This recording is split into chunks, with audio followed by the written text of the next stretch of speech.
Coming up, Fan Take Friday brings destination questions for former Brooklyn Net Kevin Durant and taking a look at those playoffs and what the heck is going on out west. Bodies hitting the floor. We dive in next.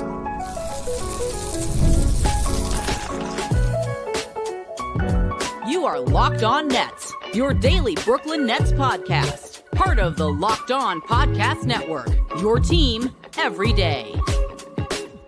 Yes, my friends, it is the Locked On Nets podcast right here on Locked On Podcast Network. It's your team, the Brooklyn Nets, every single day. He's Doug Norrie. I'm Adam Armbeck. We thank you, as always, for making us your first listen of the day. We're 100% free on all those great platforms. And let you know, this episode is brought to you by Monarch Money. Take control of your finances with Monarch Money. Use promo code LOCKEDONNBA at monarchmoney.com for 50% off your first year. And Doug, today, as in all great Fan Take Friday days, we reflect back on former player Kevin Durant and where he may go next. Yeah, it's clearly he's going to be almost for sure shipped out of Phoenix.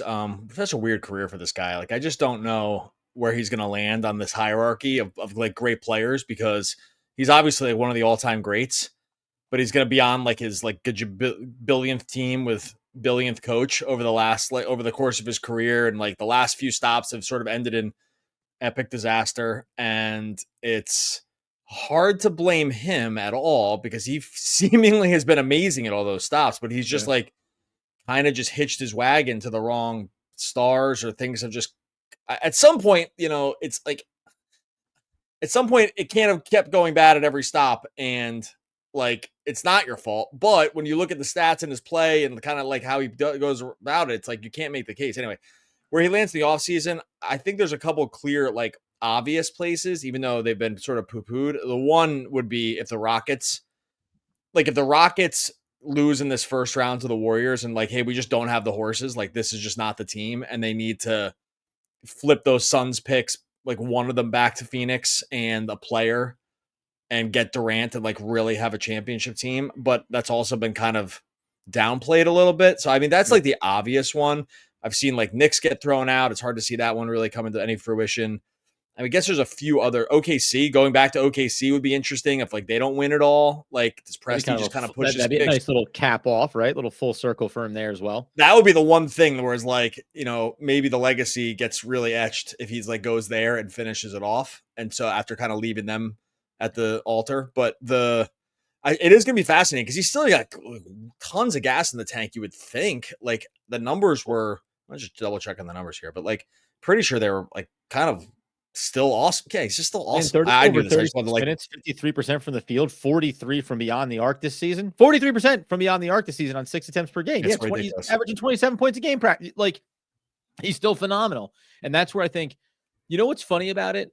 Landing spots, because I agree with you. I think Rockets are, makes sense from a pick standpoint. And then you talk about Phoenix going to full blow up mode, and then you end up trickling down into the Devin Booker of it all. And, what do they do going forward? That I think is a fascinating conversation. But the idea that Kevin Durant when he was in Golden State, if it all worked out after the injury and everything else, I imagine the conversation we'd be having, because they bring in Jimmy Butler at the deadline this year to continue to help Steph, and they end up moving on from Clay, and they still have Draymond. Like, I that's not really what we're discussing in terms of where he could land, but from a legacy standpoint, Imagine the conversation we'd be having if it was like, what is Kevin Durant's legacy after he played what would have been? He came over 3 seasons in Brooklyn, the 8 games before injury in Phoenix, and then 2 more. I mean, it's 5 years. If he had 5 years with Golden State, I mean, for sure, we're talking about more championships. And then we're really talking about a guy that one of the all-time greats who also has all the accolades in postseason play as well. I mean, it is interesting how many turns his taken over those handful of years. It also hurts him that like Golden State went ahead and won it in 2022 without him. He left, and 3 years later, they just beat the Celtics, and with Steph and Clay and those guys, and that was kind of it. So like, and meanwhile, okay, well, would they have won it in Brooklyn if everyone stays healthy?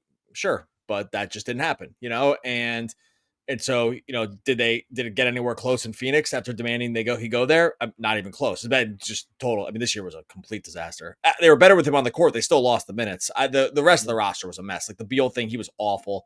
Like, and when you have Beal, when you have that kind of money, and the guy is stone cold terrible for you, like you just can't make Well, them the by the difference. way, You in can't be, in yeah. in the spectrum of like not being surprised by something, it was like, do we think Beal's gonna all of a sudden be, gonna reclimate himself in Phoenix? It was like, no, like everyone, at least seemed like the majority were thinking, boy, you'd have to thread a pretty tight needle to have Beal end up being that missing piece with Kevin Durant and Devin Booker there in Phoenix and having that turn into a success story. The shock was having Kevin Durant, as you say, still play so well and yet be that big of a mess. I mean, that has Brooklyn Nets kind of vibes to it as well in terms of swinging big. Nets didn't give up capital to get Kevin Durant, but you swing big for somebody, and whether or not it's roster construction or otherwise, it's going to be 3 years later, and we're talking about where's he go next and how it didn't work in that last stop for him as well, which is just fascinating. It's crazy. Yeah, so it goes terrible there. I would like the OKC thing. That's not a Sam Presti move, so I don't think it happens. But you never know. Like some of these teams, I do think that this season, how the playoffs will play out. Every year we kind of say this, but like the playoffs this year will tell something of a story of like sort of what these other teams want to do. Because if Boston wins, they probably hold pat. But like we'll see like how close these other teams get. Like if OKC gets all the way there, or like. I mean, OKC looks incredible against Memphis right now, but we'll see. So I think there's going to be some teams that their story is going to look considerably different in 2 weeks than it does now. They're just like, we're just not exactly sure what it is. Maybe 3 weeks, like what it is. Like the Knicks story could change. I mean, the Knicks lose this first round. I mean, my goodness, like that thing's going to change almost immediately. One of these three, Cleveland, Boston, and OKC, or two of these three are not going to win at all, right? So like that one of those teams is going to try to decide like how close they are to like winning a championship and sort of what they need to get over the hump, because we just know it's not going to happen. Then you go like one tier down. We just mentioned the Rockets. The Nuggets aren't going to do anything because they just don't never want to spend money. The Lakers, they made their move, so whatever. Clippers, we'll see. But then there's some other teams like the Timberwolves. I don't know. Like they could still look at Ant and say, hey, we want to reload up around him. Grizzlies are probably going to end up having to do something here because it's looking like they're going to get swept. And we're recording this before the OKC game, but they're still going to have Ja there. They're still going to have Triple J. Like they have pieces. There's just a lot of other things happening here. So I think there's other teams that can make compelling cases for maybe wanting to go still get him and thinking that like that's going to unlock something. I do think like we'll have some more clarity around this, like I said, in 3 weeks, because some of these teams, it's going to end considerably worse than they thought it was going to before the year. And we could probably see the writing on the wall for some of it, but like just not all the way yet. Coming up here in a second, I got a couple more teams that might be interesting landing spots for Kevin Durant as we look inside of the playoffs. And of course, some veterans, injuries, bodies all over the place. That can lead to a more interesting series, especially out west between the Golden State Warriors and the Houston Rockets. We'll do that here in just one moment.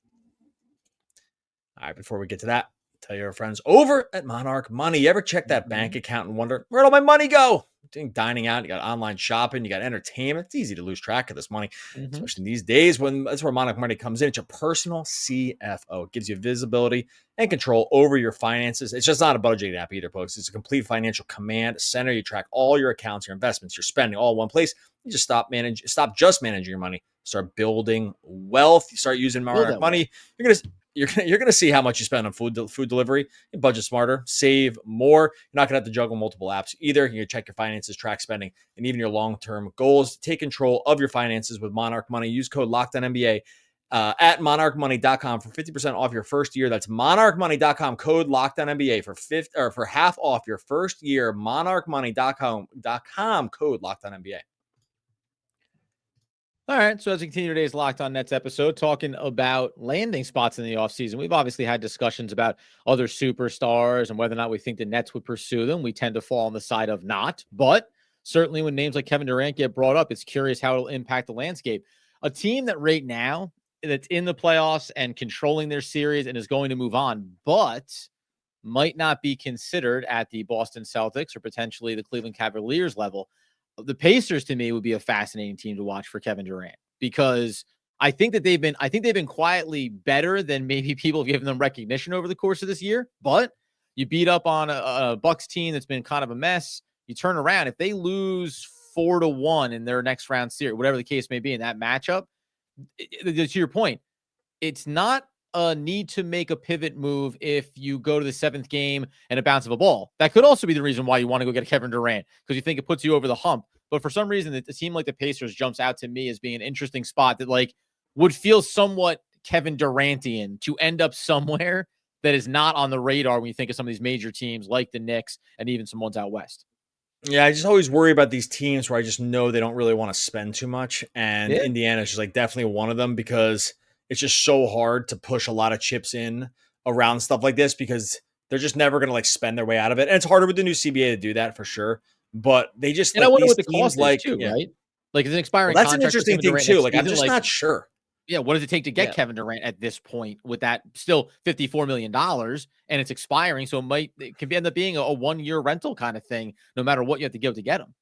Yeah, just wild stuff. I don't know. Like I think I'm thrown off a little bit around like what the value is because like people are always going to anchor value on well, first was going to anchor value on the Gobert trade. And then that looked like kind of crazy. And then now it's like, well, now you're going to anchor it a little bit on the McHale trade. And it's like, well, that seems nuts. And it's like, but then every time we think that, like someone else just comes along and just like, here's 7 picks, or something like that. And it just gets done. Now, I think for KD, it's different because of the age. It's like super, super hard to justify doing it because he just is old. And I know the efficiency has been good and he's been, pretty healthy for like throughout the stretch for the most part, right? He's played a decent amount. But at some point, like you just can't play forever. And giving up a ton of capital for a guy late, which could be late in the run, is like a GM killer. Like that is like you want to get fired. You want to get fired. Do something like this and have it go wrong. Unless you're Sean Marks, he's fine. But like everyone else kind of like can't. Sean Marks can do like this like 8 times, and it's kind of guys like absolute. Sean Marks could trade for Kevin Durant this off season and have it go bad. Do whatever. Like the guy Marks feels like complete bulletproof vest. I don't even know what he could do. It's like a politician. It's like what could this politician do to make you change your mind? You're like nothing. It's like, okay, well that's easy. Great. Now that we understand this, so we can at least we're talking about this. Like, that's what it feels like with Marks. Like just doesn't feel like he can do anything. It's gone wrong. He's got four coaches, multiple iterations. Sorry about that. Like, and it's just like, it's good to go. Good to go. Like it's just like we'll see what you got cooking now, pal. Like it's crazy. Here's another one too. I mean, we look at the playoffs a little bit here, but I was just thinking about like Kevin Durant playing at a high level, final year of a contract next season, making $54.7 million, 38 years old and 26, 27. It'll be an unrestricted free agent. Is there a guarantee that like the Kevin Durant maybe isn't? And I know he just loves the hoop, but like he's gonna he's playing forever. Like you think like he's a 41-year-old guy, like still, and the shot's still good. We know he's going to age well. I don't mean it from how his game looks. I just mean it from like in everything that you would think about being surprised by the way things have gone for Kevin Durant. I'm like, I don't know. He turns around, the contract ends, and he's like, thanks so much. This has been great. Like, I got the boardroom. I'm going to go do all this other stuff, whatever it may be. He doesn't feel. I think he's like playing till he's 45 or something. I think he's. And gonna be like, okay, he's not married. Not like this matters, but he's like not married. He's married to basketball. The guy's an absolute lifer. Like he still goes to like watch high school games and stuff. Like he knows all the guys that are coming up. I mean, seemingly he's just dialed into these scenes. I just think his life is this, and I think he's gonna play for a long time. I don't think there's anything like. We're in a totally new era with how old you can be and keep playing. And LeBron is stress testing this like considerably and still just a total freak, even if you're slowing down a little bit for him. But I see KD in that same mold. It's like, he's got his business, he's got the investments. Yeah. But after that, like, again, he's like a single guy, which I don't even think like matters, but like, it makes it a little easier to, it makes it more compelling about why you'd stay around. I mean, and so it's not even like, his mom's an important part of his life, but like she's there for, I don't know. I just think I'm 45. I think it's reasonable. He plays like another 6, 7, 8 years without, unless there was like, it seems wild to think that, but like, I think it's totally reasonable. And the game's going to age because he's just a 7-footer that is absolutely wet with the jumper. So it's like, I don't know, like why would he walk away? I just like, don't even, it's hard. It's almost hard to make the case for why he would walk away. Oh no, 100%. It's almost like it'd be like the shocking thing would be that he did. I'll just talk to the other team. We can talk playoffs, but for some reason, then you start talking about like guys that always want to play, and whether it's LeBron, you think about like Jordan came back and was like just not Air Jordan anymore, but played for the Washington Wizards. The idea then like put him in Chicago, have Chicago make a phone call. They got picks in the first rounds through 26 through 28. They got one this year. Like Just put They're a team that Kevin would do it. Durant in a Bulls Yeah, yeah. uniform. That's sexy. Yeah, Like that team would do that it. is dead sexy. And a narrative that the NBA can fall in love with if Chicago has Kevin Durant and becomes a force again in the league. Yeah, that's another one that's like that. They never want to tank. It's like go out and try to win. Right. Yeah, Like they're not that whatever. kind of franchise. They don't bottom out. They didn't do it the last 3 years when they could have or should have, right? Exactly. So that one's compelling. I don't know like what they would need to give up or what like, but I like that one. That's an interesting one. Only because of like the other things that have happened. It's a fascinating thing. I think there's like a few of these storylines that this offseason are going to be like this, like the KD one for sure. Like I said before, these teams that just get exited out of the playoffs. Like, I mean, like how far does Detroit get? Like Detroit gets really good. And they get, they make the semifinals after beating the Knicks. I mean, who knows what's going to happen here? But then let's like, hey, maybe we want to pair Cade with someone and just be exciting for a few years. Like, I don't know. Like, there's interesting stories here. Well, we can start to turn that conversation over to a little bit because I do think there's we're going to read some other fan comments, not even takes. These are just beautiful things that people had out in the world for us, especially over on YouTube. But as we think about the playoffs a little bit, like specifically in the Eastern Conference, I mean, it's to your point. Right, the Magic, okay, you didn't expect to beat the Celtics, so that is what it is. But when you think about Cleveland and assuming the Pacers are going to take care of business against the Bucks, like a Cleveland Pacers series, two teams that are going to, for different reasons, right? Cleveland has been the top of the heap here this year, the 1 seed, but they'll have different expectations if they don't beat the Pacers in the next round. Likewise, we said this at the start of the playoffs that the Knicks-Pistons series are going to be fascinating. Thank goodness the Pistons did us right and got that win in Game 2. That series is fascinating for both teams for different reasons. If Detroit advances, then immediately they start to say, okay, let's see how far we go. We're going to play Boston. Listen, that's going to be a battle, but we're a tough team. Like we'll get physical against Boston. We're going to lose that series. But we think about, well, we're one step closer than maybe we thought we were.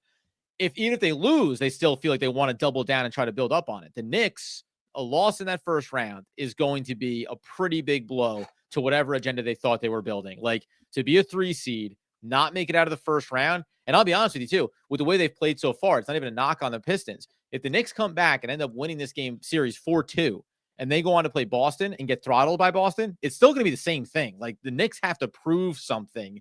Certain teams have to prove something into the second round. Some teams have to get to the playoffs and then show that they're taking that next step in their franchise. Knicks are in that upper echelon. They're with Cleveland. They're with Boston. Like they have something they need to establish in these playoffs every single year they go. If they lose to Detroit, Tibbs is fired for sure. Like as we said this every year with the Nets, when things go wrong, somebody has to go. And guess what? You never fire the players. That's not the first. They're gonna have to make players. Yeah, players do not get fired. They're gonna have to make a weird decision on McHale with the contract because he's gonna be like want the OG money, and they might be like for what, so that's gonna be a weird decision. It might look like the group like just can't get all the way there with this group. Maybe again, we're talking early. Like, but they smoked the Pistons here and make it to the conference finals. I don't know. It's different, but of course, it has looked not amazing in these first 2 games. I will say that. And well, actually, I have one more point. I want to make one point about Brunson too. Actually, yeah, we'll make a point about Brunson in the next, and then we'll do that here in just 1 second. All right. Pretty little bow. On our Doug, because I'm buddy, follow the format of the show. We do it every single day. Break, I come back in, I sing our accolades and praises, and then we turn it over. All right, as we tie a pretty little bow to reset the table on today's Locked On Nets podcast episode, talking about the playoffs, Kevin Durant's landing spots. But you were saying when it comes to Brunson, and we just went through this in our last episode talking about McHale, there's a lot of mileage on a lot of guys, and Jalen Brunson is now, I think he's become a bit of a spotlight on you, my friend, in these playoffs as far as you are the leader. You are the guy. Are you capable of being the guy? Because that is something that matters when it comes to playoff basketball. He's good. He's very good. And he is, I don't know if it's always kind of been like this, but it was really spotlighted these last 2 games. It's just like such an egregious foul merchant that it's just brutal to watch. I wrote the other day, I was like, he's the best player that's the most brutal watch in the NBA. Like, because he's so good, and it's just blatant foul merchant stuff all game long. And if they just like even somewhat change the rules, I mean, he'll adapt to whatever. It's going to change. Like, but it's like, I thought he took a little bit of a hit the other day too, because I was watching and I was like, this is awful every time. He stops short on Osser and gets him in foul trouble. Should never been a foul. He got a 3. a 3-point shot where he just flung his body into him. And I know it's going to sound like I'm crying about Brunson. I'm really not. It's just like, I hated when Harden did it too. So on the record as like not liking it when it's on my team either. So no problem there. But it was one of the first times I saw like national media being like, enough with this. Like, it wasn't just like anti-Nick accounts. It was like everybody out there was just like, it was this shameless stuff. So I don't know if I'm saying it to like call it out or to be like, it's not, that's just like not a sustainable way to like win, I don't think. And if like, that's going to be like your primary offensive engine and you're just going straight up, please foul me every single time. I don't know. I think there's like other like systemic problems, like beyond just this, the problem. Again, I'm sure it sounds, if you're a Knick fan and you listen to this, I'm sure it sounds like I'm just whining about it. And I guess to some degree I am. I hated it when Harden did it. Horribly. I hated watching it with Trey. He does it. He's terrible. Brunson does it also. There's a few other guys. Shea's a little like this. I guess kind of maybe a lot. Like Shea's got a little bit of it in him. And I just can't stand this style of play. But if your main offensive engine just like does that, it's just not sustainable usually for like the long term. So I don't know if I'm like overstretching here, but I just think the Knicks have like some systemic issues that maybe I'm going like a little wild on it because like they're just tied 1-1 in a series against the Pistons, and these are 7 games for a reason, but it just doesn't seem like 3-1 and you're like, oh, it all worked out. Oh, this happens all the time in the playoffs. Like every year, like I'm doing this for a decade, and every year I just get totally hook, line, and sinker on whatever happened last game. like every single time. I've never been able to break the cycle for myself of changing my opinion. It's like my sister with like anything somewhat controversial. She's like, whatever I heard last, that's my opinion. Like that's how I feel. And that's how I feel about like just sort of the NBA playoffs. Well, by the way, yeah, and you know it's funny too because when you just mentioned you mentioned Trey and you mentioned Harden, like it's like these are the guys, and we've heard like fans talk about if Atlanta's going to blow it up over the years, not even necessarily this offseason, you know, oh, Trey Young should go get him. And I've always said like he's not the guy. And there's things about size and backcourt and all that kind of stuff. But then there's also just stylistic. I'm like, it's really hard. Like from afar, when Harden was on the team, listen, you watch the way he played and his style also changed in a way for Brooklyn. Not that he wasn't still foul baiting, but it changed in a way where he became such a high level facilitator. That's what like made that function so well for that fleeting He still moment. did it though. Oh, 100%. He still did it. Right. And guess what? And it was easier not to care about it as much because he's playing for your team and he's looking great and he's helping you win basketball games. Right. But there's that thing about from afar. It's just like, it's really hard to be like excited about a guy that plays that style of basketball. And you turn and you go, oh, like you could, and by the way, and there's the other guy, like same thing, like dirty players, right? Like any of these kind of things that where you're identified as much as for your play as for a trait or an attribute or something that people think is kind of starting to happen with you. Draymond Green is a perfect example of this, right? Like he's been a heck of a basketball player for his entire career. And also he gets known for like stepping on dudes' nuts sometimes or like punching guys in the crotch when he's on the ground. Like you're like, yeah, you kind of have to say the same breath. And the last time I checked, that's not a part of what basketball typically contains. So that's a Kerr hard. Had a great quote. The Rockets the other night, the Rocket fans were like screaming like "F you, Draymond," and Kerr was like, "I don't know if that belongs." I'm like, this guy's ritualistically punched guys in the balls like over the years. Like when he's been not too happy with them, like it's okay for the fans to like not be that into it. Right? Same policy I had at work for a number of years. Did not hold a lot of jobs because I was like, hey, I don't think this work should fall down to my lap. Crotch punch, and yeah, ultimately I didn't sustain.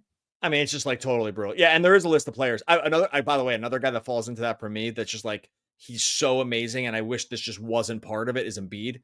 Like Embiid's another one where it's just like the flopping's horrible. It's egregious flopping for a guy who's probably you and me plus 5 of our closest friends could probably run him to him at full speed right now, and he just wouldn't fall over because he's like the mountain from Game of Thrones, essentially. But when on the basketball court, it's just like all changes. That's the part where that's the part where I'll never understand. It's like, he's the mountain from Game of Thrones. Mm-hmm. And if it was just like a real life situation, believe me, we'd all be twisted into a pretzel. But on the basketball court, it's like, if you breathe on me heavy, I'm headed down to the floor. Like that's the part that I just can't stand. I won't even get into like Luca because that's the other one that comes to mind immediately too. It's not even about Well, he just flopping. complains all the Yeah, time. it's not He the just flopping. It's not complains. the flopping. This dude just Yeah. looks like my nephew when he hasn't had enough sleep the night before, and everything upsets him, and everyone's a jerk, and nobody gets it, and he just wants to play with his toys in the corner and not get touched. Like that again.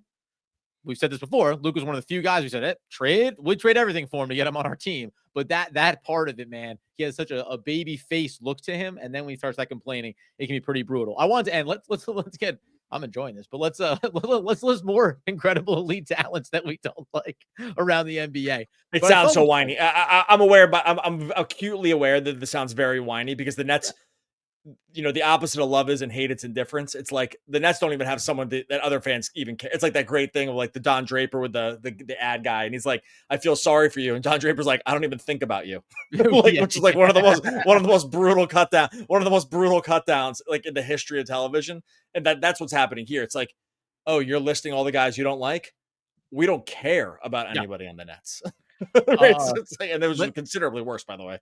Let's do something tragically worse in many instances. Let's do this the fun way to close things out. Doug, as you've known, if you follow the show, he does projections and all these great things. Let's see if he can hit a couple of the top performers in the playoffs this postseason. Now, who do you think has averaging the most points in the playoffs right now? Give me your top three. Most points in the playoffs right now. Yep. I mean, is Brunson one? I mean, he's Jalen Brunson, 35.5 points. I was gonna say, like, I know he's been sick. Like, by the way, it's worked. He's gotten to the line a ton. Like, I'm like within the scope of the rules, you can't complain about it. It's just like, no. I'm just saying, watching it is tough. I admit he's great. He's great. I just wish the great players didn't do it. That's all. Like, by the way, so Giannis down in the series, obviously performing well, 35 points. Luka, 34. How about Banchero? Banchero giving you 34 points of his own as well. And then you get Kawhi Leonard. Just a guy in 2 games, giving you over 30 points on average. Donovan Mitchell there, 30 as well. Those are your only players in the playoffs right now averaging 30-plus points. From a field goal percentage, I'm not going to ask you to guess on these ones. Just know that Kawhi Leonard is knocking down 7% from the field, in case you're wondering. I would have guessed. I actually would have guessed him because I knew he didn't like miss he made like 18 straight shots or something like that the other night. So I actually would have guessed him 1 for highest efficiency. I just didn't think. I knew the first game he didn't score as much, and I knew Brunson, and they went to overtime too. So like that helped the Brunson thing. Dude, I will say we're going to go long here. I know you want to say something. Really last thing, Kawhi. This is one of those ones that's like, dude, please stay healthy. Because when he is healthy, he's better than Durant. Like he's better. Like he's great. He's like with that group. He's like not better than Durant. He's in that group easily all-time player. He just never been able to stay healthy outside of like those 2 runs, the Spurs thing, and then the 1 Toronto run. When he is good, there's almost like no one better. Like he's just that. I mean, there are a few, but like he's just so amazing. He just can't stay healthy. It's so sick. But yeah, dude, he's absolutely cooked last game.